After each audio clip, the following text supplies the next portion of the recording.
Hello, welcome to your lecture on substance abuse. This particular lecture will focus on the use of alcohol. So when you're looking in the literature for alcohol dependence, you will often find it referred to as disorders of alcohol use, or the abbreviation AUD. This can range from anything from at-risk drinking to alcohol dependence. The incidence of alcohol use disorder: in 2013, approximately 16.6 million adults received admitted to chronic alcohol drinking. 1.3 million received treatment in specialized facilities. In adults, there's a 3-to-1 ratio, males to females, in regards to chronic alcohol use. When we talk about youth, we're talking about those ages 12 to 17. And in 2013, there were 697 American youth who stated that they had a problem with alcohol. So this is particularly concerning with our youth, as it may interfere with normal adolescent brain development.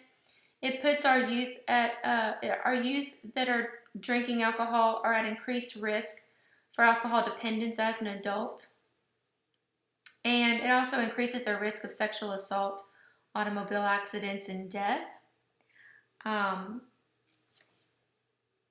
was, in 2013, out of the patient population that was asked if they were drinking alcohol, 3.2% of the female population said that they were drinking alcohol, whereas 2.5% of males.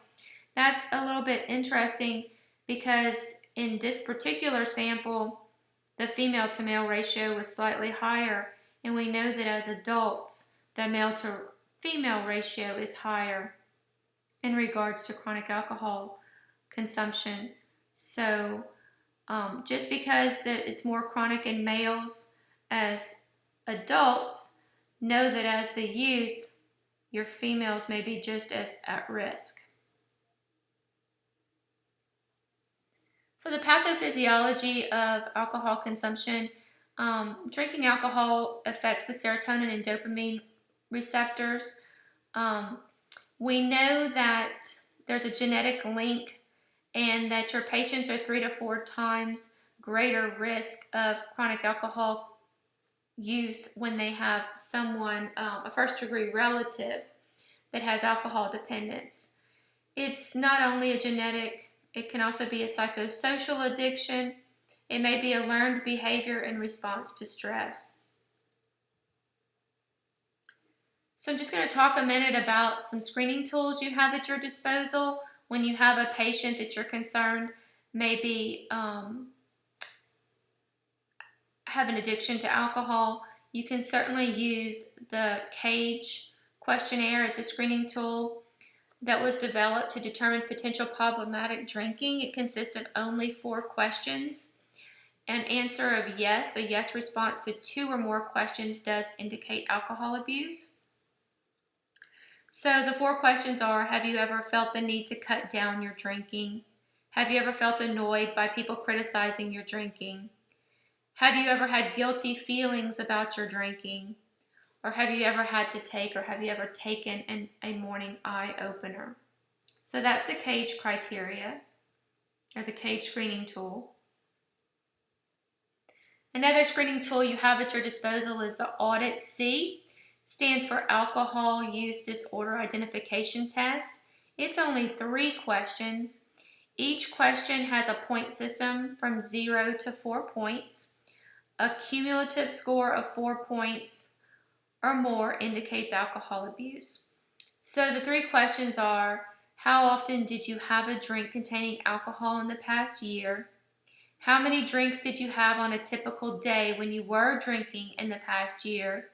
And how often did you have 6 or more drinks on one occasion in the past year? I gave you the breakdown of the point system on the first question. If you'd like to see more of this, you can Google search it and see the actual breakdown of all the points for all of the questions. Other screening tools you have at your disposal are the Tweak, the TACE, the Assist, the Craft, and the SQS. I didn't want this lecture to be long and boring, so I didn't give you specifics on all of these screening tools, but they're easy to find on the internet. If you just type in the title of the screening tool, it will pop it up for you. So how do we diagnose someone with alcohol use disorder? Well, we have to use the DSM-5. The DSM-5 has 11 criteria. Presence of any 2 of these criteria indicates alcohol use disorder. And then the severity of the alcohol use disorder is based on symptoms. And the DSM, again, gives you the criteria and the symptoms. So a mild case of alcohol use disorder would contain 2 to 3 of the listed symptoms, whereas moderate would contain 4 to 5, and severe would contain 6 or more. So please refer to your DSM-5 for the specific criteria and the symptoms to be able to diagnose alcohol use disorder. So alcohol withdrawal. Patients can begin experiencing symptoms of alcohol withdrawal anywhere from 8 hours after their last drink to several days later. Symptoms usually peak with about 24 to 72 hours after their last drink. Some common symptoms that they will have are anxiety, depression, they may have some mood swings, nightmares, headaches, difficulty sleeping, decreased appetite, nausea, vomiting, possibly tremors. The one you really need to be on the lookout for is delirium tremens. This is a severe form of alcohol withdrawal. These patients are often very agitated. They may be running fever. They may be having hallucinations, both auditory and or visual. And they can have seizures. These are patients that you need to get out of your office immediately and into an emergency room. Other patients that may have milder forms of withdrawal, you may be able to treat in your office or you may not. Depending on the severity of their symptoms, they may need to go to an alcohol detox unit or they may need to go to an emergency room or be treated inpatient as well. So laboratory evaluation of these patients, you need at least a CMP, a CBC, thiamine, folate levels, and LFTs.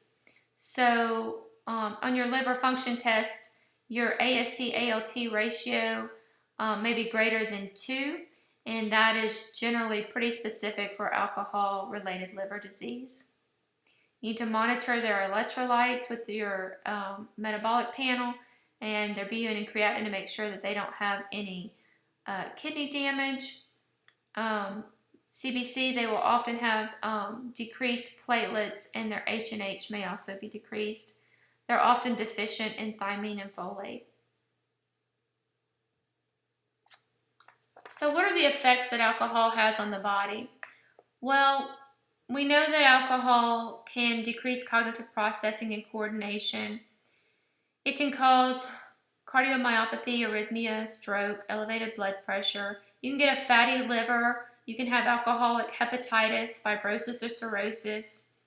You can have pancreatitis, GI bleeds, sometimes upper GI malignancies. Cancer can be caused by chronic alcohol consumption, particularly in the mouth, esophagus, throat, liver, and breast. Chronic alcohol consumption weakens the immune system, makes your patients more susceptible for diseases such as tuberculosis or pneumonia. In fact, a single episode of binge drinking can decrease the immune system for up to 24 hours. Your pregnant patients that are drinking are at risk for fetal alcohol syndrome. Comorbidities associated with chronic alcohol consumption. Oftentimes patients that drink smoke. They may use other substances.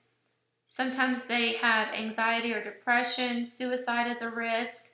Sometimes they have eating disorders, and malnutrition is often a risk as well.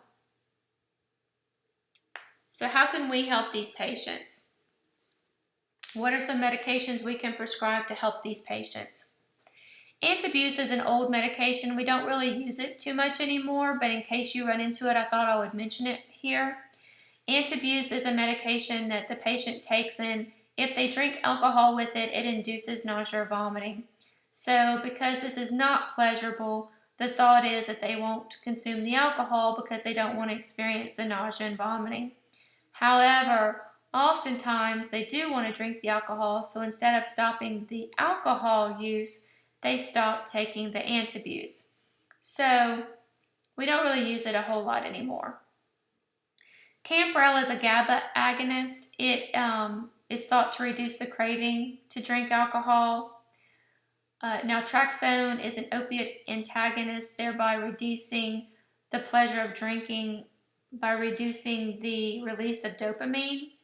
This medication is contraindicated with your patients that may have liver failure. So you can't use this particular medication if you have a patient that has liver failure. You do need to know that there's still research going on trying to figure out the best medications, best ways to help patients with alcohol use disorder.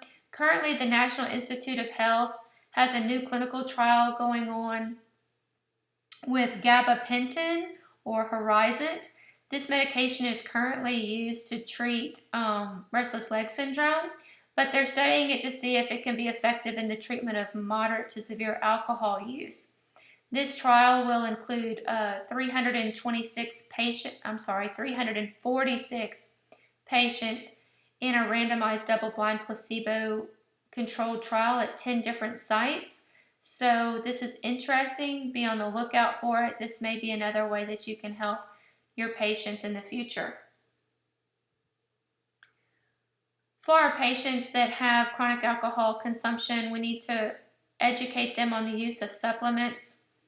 Thiamine 100 milligrams per day, folate 1 milligram per day, and at the very least, these patients need to be taking a multivitamin every single day, and we need to stress this because they are often deficient in several vitamins and minerals and may even be malnourished due to their alcohol consumption.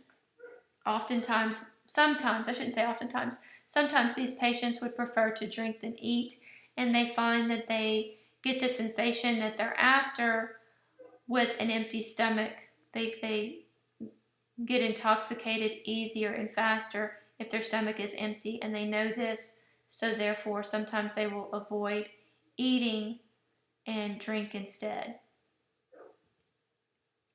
Treatment options consist of inpatient treatment and outpatient treatments.